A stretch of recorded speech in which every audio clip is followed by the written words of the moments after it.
علق الدكتور جاد القاضي رئيس المعهد القومي للبحوث الفلكية على تصريحات رئيس الوزراء البريطاني بوريس جونسون بشأن اختفاء الإسكندرية بسبب التغيرات المناخية قائلا: حق يراد به باطل.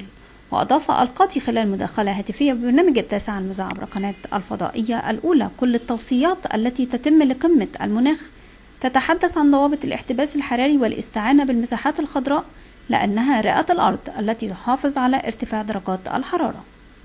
وأشار أيضا: لدينا عدد من شبكات الرصد على رأسها الشبكة القومية للزلازل والتي ترصد تحركات القشرة الأرضية، والتي منها هبوط دلتا نهر النيل نتيجة النشاط الزلزالي الذي يحدث في منطقة الشرق المتوسط. متابعا: القارة الأفريقية يحدث لها انزلاق أسفل القارة الأوروبية، وبالتالي هناك هبوط تدريجي في منسوب دلتا نهر النيل يقابله نتيجة الاحتباس الحراري وارتفاع درجة حرارة الأرض، ذوبان جزئي للجليد في البحر الشمالي.